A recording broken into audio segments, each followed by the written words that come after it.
Hello everyone! Welcome back to our English Story Channel. Today we have a simple but powerful story for you. It's called Room Enough After All. Before we start, let's think about this. Sometimes we complain that our life is not big enough, not good enough, or not easy enough. But today's story will teach us an important lesson: to be thankful for what we already have. Are you ready? Let's begin!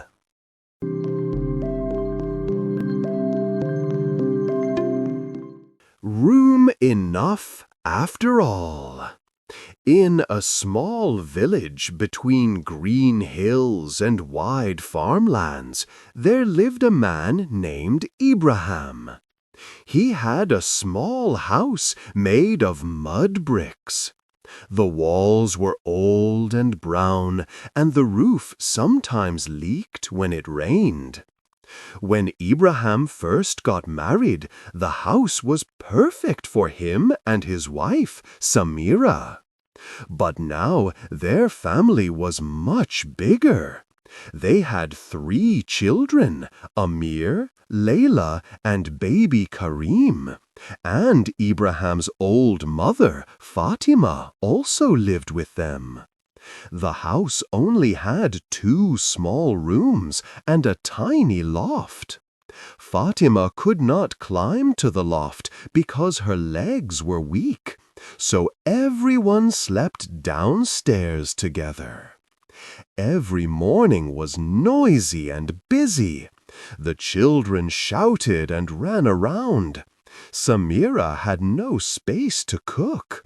Fatima wanted peace to pray, but there was always noise. Ibrahim tried to help, but everyone complained that the house was too small. One day, Ibrahim went to see the village wise man. He told him, "My house is too small. My family is always fighting. There is no room to live." The wise man smiled and said, "Do you have animals?" "Yes," said Ibrahim, "I have a cow, a goat, and some chickens." "Good," said the wise man. "Take the animals inside your house." Ibrahim was shocked. "Inside? But that will make it worse." "Trust me," said the wise man. "Do it for 1 week." So Ibrahim took his animals into the house.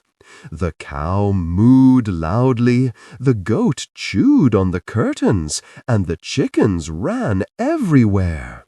Now the house was even more crowded.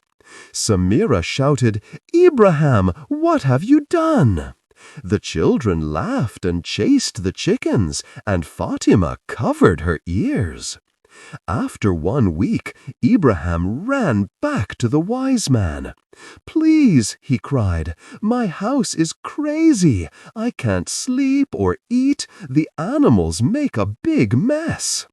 The wise man nodded and said, "Now take the animals out of your house." Ibrahim quickly did as he was told. He took the cow, the goat, and the chickens outside. Then he went back inside and sat down. For the first time in a long while, the house felt quiet and big. Samira smiled, Fatima prayed peacefully, and the children played happily on the floor. Ibrahim looked around and said, "You know, our house isn't so small after all." From that day, no one complained about space again. They had learned to be thankful for what they had. And that's the story, Room Enough After All. What can we learn from it? The lesson is simple but true. Sometimes we think we don't have enough, but when we see how things could be worse, we realize how lucky we are. Be thankful for what you have. There is room enough after all. If you enjoyed this story, please like, share, and subscribe for more easy English stories every week. Thank you for listening, and remember, a thankful heart always finds more space for happiness.